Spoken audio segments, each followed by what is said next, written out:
Bonsoir frères et sœurs, où que vous soyez dans le monde pour célébrer cette soirée très importante. Je suis Peter Nathan et je vous parle depuis Charlotte. Ce message de la soirée mémorable a évidemment été enregistré à l'avance pour vous parvenir à temps pour cette soirée. Personnellement, je serai avec nos frères de l'ouest du Kenya pour observer la Pâque et les jours des pains sans levain, et bien sûr pour observer cette soirée importante avec eux. Tout d'abord, je suis convaincu que vous avez observé la Pâque hier soir avec beaucoup de sérieux. D'ailleurs, si nous célébrons cette soirée mémorable, c'est à cause de la Pâque. Nous nous souvenons de la délivrance d'Israël de son esclavage en Égypte, comme le rapporte la Bible. Mais nous nous en rappelons non seulement comme un événement qui a eu lieu il y a 3500 ans, mais aussi comme une leçon concernant notre propre délivrance de l'esclavage. Une leçon que nous continuons d'apprendre année après année en observant ces jours saints. Ce soir commence la fête des pains sans levain, des jours pendant lesquels nous répétons l'exercice de sortir de notre vie le levain, qui représente le péché. C'est une leçon que nous devons sans cesse continuer d'apprendre à cause de la nature envahissante du péché dans ce monde. Cette soirée est liée à la Pâque de plusieurs façons. Parce que la Pâque avait été célébrée la veille, l'Exode a pu avoir lieu le soir suivant. De même, le fait que le Christ ait été sacrifié en tant qu'agneau pascal nous permet de nous concentrer ce soir sur notre propre Exode. L'année dernière, M. Ames nous a rappelé les Écritures qui nous montrent que l'Exode a débuté en soirée, au moment même où nous nous réunissons maintenant. Ces versets sont Exode 12, verset 42, Nombre 33, verset 1 et Deutéronome 16, verset 1 à 3.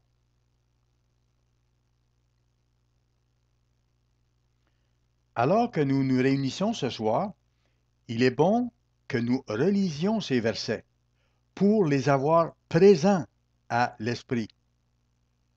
Pour ma part, ce soir, j'aimerais mettre le focus sur le premier de ces versets, Exode 12, verset 42, car nous appelons cette soirée la soirée mémorable, ou encore la soirée qui doit être observée selon l'expression anglaise de la version King James. Dans la version Louis II, nous lisons Cette nuit sera célébrée en l'honneur de l'Éternel, parce qu'il les fit sortir du pays d'Égypte. Cette nuit sera célébrée en l'honneur de l'Éternel par tous les enfants d'Israël et par leurs descendants. Donc, le nom de cette soirée, qu'on célèbre pour la garder en mémoire, vient de la traduction des Écritures. La plupart des versions de la Bible que nous utilisons font aussi mention d'une observance. C'est une soirée de célébration en l'honneur de l'Éternel qui les a fait sortir du pays d'Égypte. C'est cette soirée en l'honneur de l'Éternel, une célébration solennelle qui doit être observée par les enfants d'Israël de génération en génération. Comme elle a été pour les Israélites une observance solennelle au moment de la sortie d'Égypte, cette soirée mémorable doit aussi être célébrée par nous avec solennité à mesure que notre vie se déroule en attendant l'établissement du royaume de Dieu. Et bien sûr, dans le royaume de Dieu, nous enseignerons à tous les peuples, à tous les êtres humains, à observer cette soirée et à apprendre les leçons que nous avons apprises en l'observant. D'autres versions plus modernes de la Bible, comme la Bible en français courant, utilisent le terme vigile ou veille au lieu d'observance. Il est certain que la signification du mot observer est proche de celle du mot veiller, mais l'idée de vigile ajoute un sens d'urgence à la chose. C'est pourquoi le mot vigile est probablement très approprié pour mettre en lumière la façon dont l'Éternel a formulé ce verset par Moïse. Nous avons ici une situation intéressante, alors qu'il est question de la célébration de la soirée mémorable. À partir du verset 30 jusqu'au verset 42 d'Exode 12, nous pouvons lire au sujet de l'Exode qui a eu lieu à ce moment-là.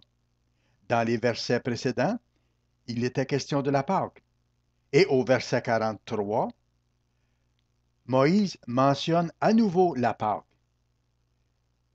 Ainsi, après avoir parlé de la Pâque et ensuite de l'Exode, Moïse recommence à parler de la Pâque.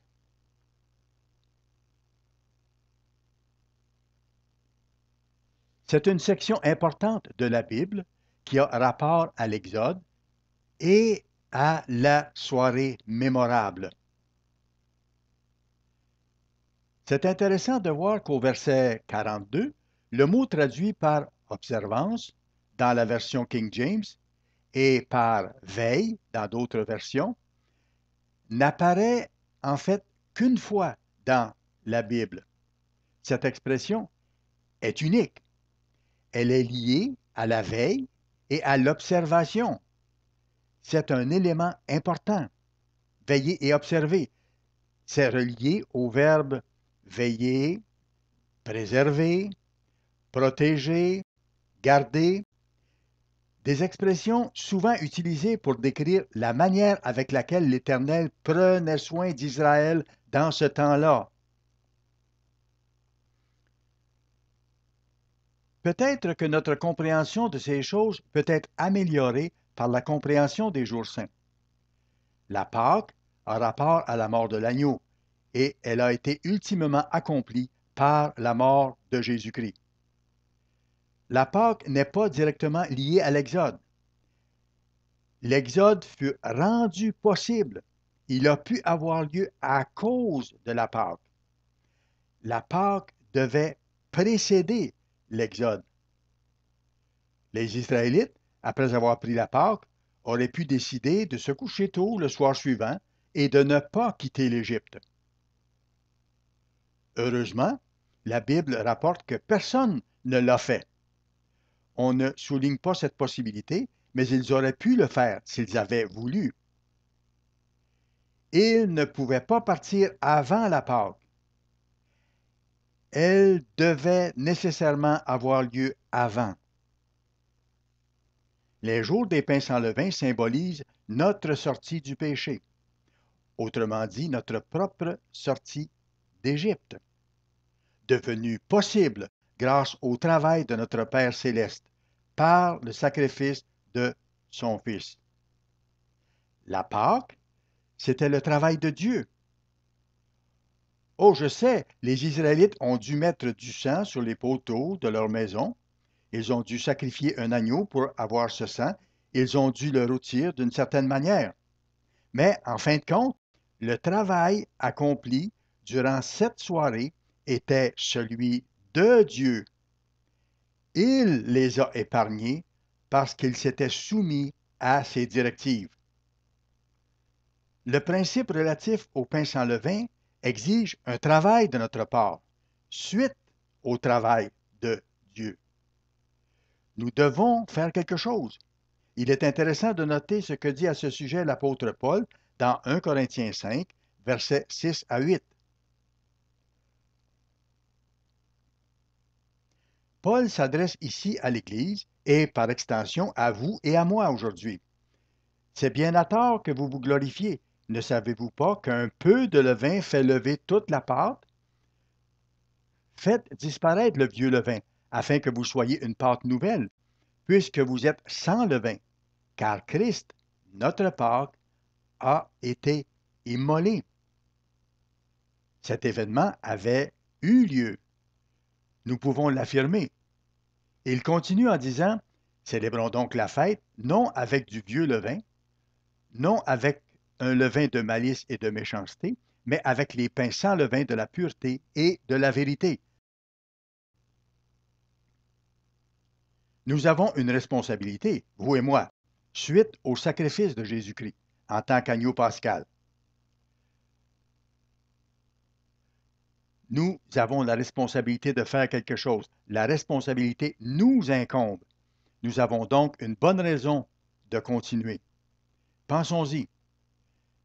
Dans Exode 13, verset 3, il est écrit, Moïse dit au peuple, Souvenez-vous de ce jour où vous êtes sortis d'Égypte, de la maison de servitude, car c'est par sa main puissante que l'Éternel vous en a fait sortir. On ne mangera point de pain levé. Et dans Deutéronome 16, verset 3, que j'ai déjà mentionné, il dit, Pendant la fête, tu ne mangeras pas de pain levé, mais tu mangeras 7 jours des pains sans levain, du pain d'affliction, car c'est avec précipitation que tu es sorti du pays d'Égypte. Il en sera ainsi, afin que tu te souviennes toute ta vie du jour où tu es sorti du pays d'Égypte. Il nous faut donc nous rappeler de célébrer ce jour où l'Éternel les a fait sortir d'Égypte. C'était le 15e jour du premier mois, comme ce soir. Nous pouvons lire dans Nombre 33, versets 3 et 4, Ils partirent de Ramsès le premier mois, le 15e jour du premier mois. Le lendemain de la Pâque, les enfants d'Israël sortirent la main levée à la vue de tous les Égyptiens. Et les Égyptiens enterraient ceux que l'Éternel avait frappés parmi eux, tous les premiers-nés. L'Éternel exerçait aussi des jugements contre leur Dieu. Nous voyons aussi dans Deutéronome 16, verset 1, que c'était le soir, au moment où nous sommes présentement réunis. Il y a donc observance, veille et vigile ce soir. Cela vaut la peine de se demander ce que c'était au juste cette vigile. Les traductions ont un défi à relever avec le verset 42 pour savoir qui devait observer, qui devait veiller. Était-ce Dieu? Était-ce les Israélites? Ou par extension, vous et moi? Examinons les différentes situations de veille. Évidemment, l'Éternel veillait sur Israël pour voir si la nation lui obéirait. Les Israélites laisseraient-ils l'Égypte derrière eux? Prendraient-ils leur pain sans levain et quitteraient-ils l'Égypte pour recevoir la liberté que Dieu désirait leur accorder? Lui obéiraient-ils? Pour en arriver là, ils devaient d'abord lui avoir obéi la soirée précédente. Puis ensuite, ils devaient faire quelque chose qui était vraiment en dehors de leur zone de confort. Quitter leur maison, laisser tout derrière, prendre les biens qu'ils pouvaient emporter, leurs animaux, etc., et partir, malgré l'inconfort qu'ils pouvaient ressentir. L'Éternel avait hâte de voir comment ils agiraient, s'ils répondraient à sa demande et suivraient ses instructions. Une deuxième manière de veiller sur eux consistait à les protéger durant qu'ils suivaient ses instructions.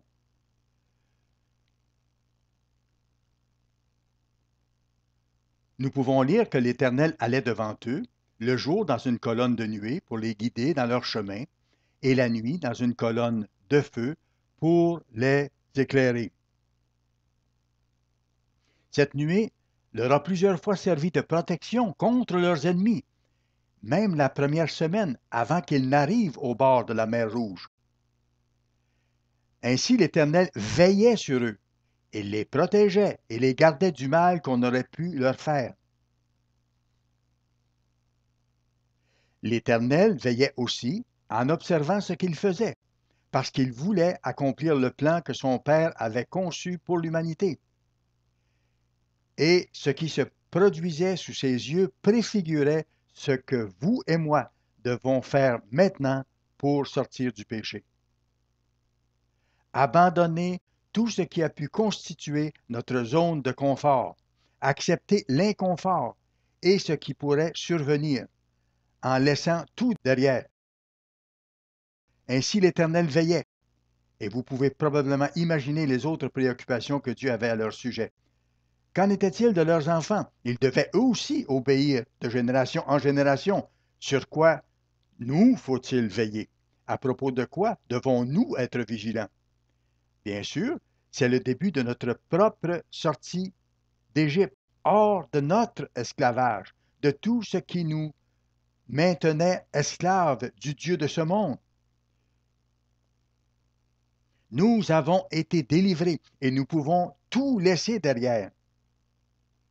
Le faisons-nous vraiment? Sommes-nous vigilants à cet égard? Veillons-nous aussi sur notre besoin de nous soumettre à l'Éternel en toutes choses?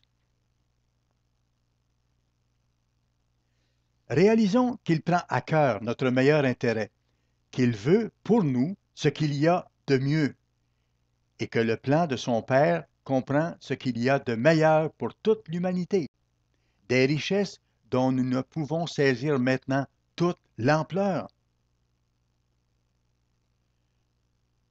Nous devons donc veiller à cela, veiller à nous soumettre vraiment et totalement à l'Éternel.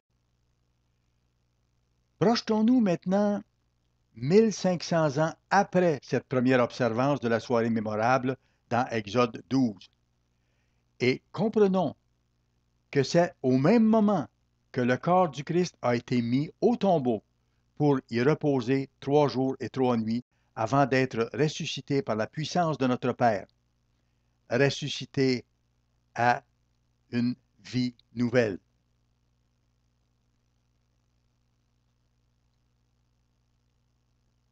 C'est très important pour nous de célébrer cette soirée en ayant cela à l'esprit, en étant conscient de cela. Notre Pâque a été mise en terre à ce moment précis. C'est ce soir-là qu'ont commencé les 3 jours et les 3 nuits. Comme ce soir, quelques psaumes, dont les psaumes 113 et 114, sont très appropriés pour cette soirée particulière. Le psaume 114 est un psaume que nous chantons souvent à l'Église et qui commence par ces mots. Quand Israël sortit d'Égypte, quand la maison de Jacob s'éloigna d'un peuple barbare, Juda devint son sanctuaire, Israël fut son domaine. La mer le vit et s'enfuit. Le Jourdain retourna en arrière, les montagnes sautèrent comme des béliers, les collines comme des agneaux. Qu'as-tu, mer, pour t'enfuir? Jourdain, pour retourner en arrière? Qu'avez-vous, montagne, pour sauter comme des béliers? Et vous, collines, comme des agneaux? Tremble devant le Seigneur, ô terre. Nous célébrons cette soirée à cause de la présence de l'Éternel. Pensez à ce qu'il a fait. S'il a pu avoir autant d'impact sur les choses physiques qui entouraient la nation d'Israël, combien plus encore il peut s'occuper des obstacles que nous rencontrons dans notre vie. C'est pourquoi il dit au verset 7 et 8, Tremble devant le Seigneur, ô terre, devant le Dieu de Jacob, qui change le rocher en étang, le roc en source d'eau. Il a pourvu à tous leurs besoins, mais ils n'ont pas observé, ils n'ont pas veillé. Qu'est-ce qu'ils ont fait? Ils n'ont pas cessé de se plaindre à Moïse. Nous n'avons pas ceci, nous n'avons pas cela, nous désirons des cocombes et de l'ail au lieu de la manne. Ils n'étaient pas du tout attentifs à ce qui se passait. Le psaume 126 est un autre psaume auquel il faut porter attention parce qu'il mentionne le retour de la captivité de Sion. Bien sûr, certains diront qu'il est question de la captivité à Babylone. Bon, mais remarquez quelle attitude l'Éternel espère que nous aurons. Il a dit, quand l'Éternel ramena les captifs de Sion, nous étions comme ceux qui font un rêve. Alors notre bouche était remplie de cris de joie et notre langue de chants d'allégresse. Alors on disait parmi les nations, l'Éternel a fait pour eux de grandes choses. L'Éternel a fait pour nous de grandes choses. Nous sommes dans la joie. Éternel, ramène nos captifs comme des ruisseaux dans le midi. Ceux qui sèment avec larmes moissonneront avec chants d'allégresse. Celui qui marche en pleurant quand il porte la semence revient avec allégresse quand il porte ses gerbes. Ainsi, il peut y avoir des moments d'anxiété dans une vie, des moments de détresse. Mais l'Éternel dit qu'il y a aussi des moments de réjouissance quand nous revenons là où Dieu veut que nous soyons, quand nous reconnaissons notre place dans le plan de Dieu pour toute l'humanité. C'est si important. Cela nous ramène exactement à ce que nous avons lu hier soir dans l'Évangile de Jean. Jean, chapitre 16, verset 19. Jésus, sachant qu'ils voulaient l'interroger, leur dit, vous vous questionnez les uns les autres sur ce que j'ai dit encore un peu de temps et vous ne me verrez plus, et puis encore un peu de temps et vous me verrez. Au verset 20, il dit, en vérité, je vous le dis, vous pleurerez et vous vous lamenterez.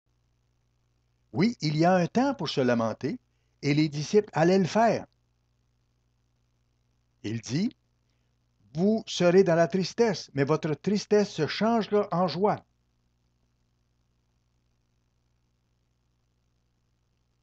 La femme, lorsqu'elle enfante, éprouve de la tristesse, parce que son heure est venue. Mais lorsqu'elle a donné le jour à l'enfant, elle ne se souvient plus de la souffrance, à cause de la joie qu'elle a de ce qu'un homme est né dans le monde. Vous donc aussi, vous êtes maintenant dans la tristesse. Ils ont eu de la tristesse, un soir en particulier, beaucoup de tristesse. Mais il dit, je vous reverrai et votre cœur se réjouira. Vous vous réjouirez, vous porterez ces gerbes en vous réjouissant, comme le dit le psaume 126. Et cette joie, personne ne pourra vous la ravir, parce que vous comprenez la réalité du plan de Dieu et le caractère défini des intentions de l'Éternel et de son Père en ce qui concerne l'avenir de toute l'humanité. Leur tristesse est devenue réelle cette nuit-là, lors de l'arrestation de Jésus, de son procès et plus tard de sa crucifixion. Il mourut dans la partie diurne du 14e jour, quelques heures à peine avant le moment où nous sommes actuellement.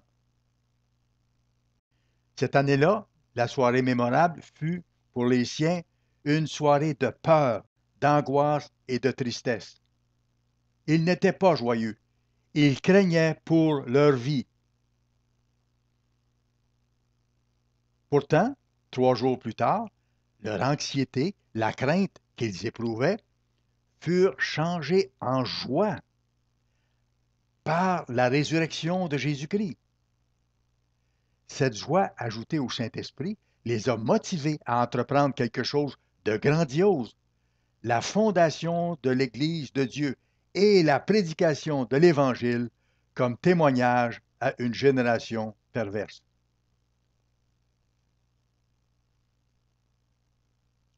Nous aussi, nous connaissons cette joie. Grâce aux souffrances du Christ, à sa mort et à sa résurrection, nous pouvons connaître la même joie.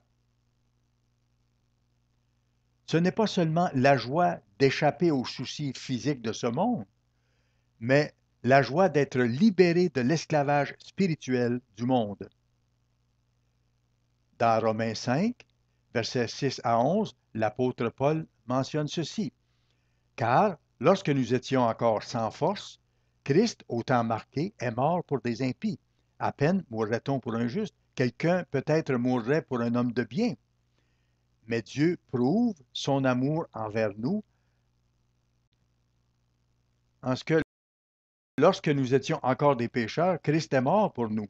À plus forte raison, donc, maintenant que nous sommes justifiés par son sang, serons-nous sauvés par lui de la colère.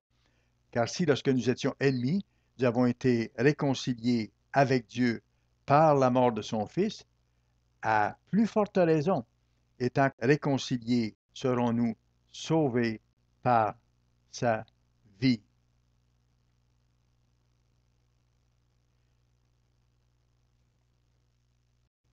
Nous serons sauvés par sa vie. Nous avons plusieurs raisons de nous réjouir ce soir.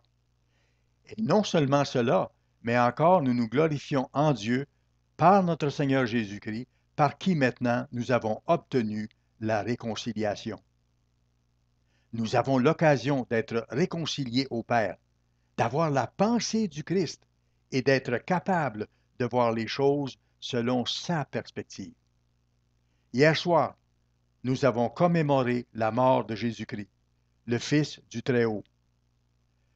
Cette mort a payé la peine encourue pour nos péchés et nous rend capables de sortir le péché de notre vie. C'est une cause de grande réjouissance. Cette soirée marquait le début des 3 jours et 3 nuits qu'il a passés dans la terre pour que nous puissions être libérés. Nous devons réfléchir à cet événement merveilleux.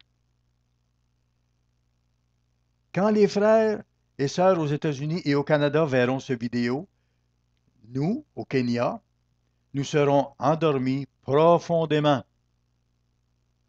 Nous nous reposerons en préparation des assemblées de demain. Nous vous souhaitons, à l'avance, de profiter de la soirée et de vous réjouir dans la liberté que notre Père nous donne par le sacrifice de son Fils Jésus-Christ et la possibilité d'observer les jours des pains sans levain en mangeant le pain sans levain de la sincérité et de la vérité. Bonne soirée à vous tous. Fraternisez ce soir les uns avec les autres. Nous vous reverrons.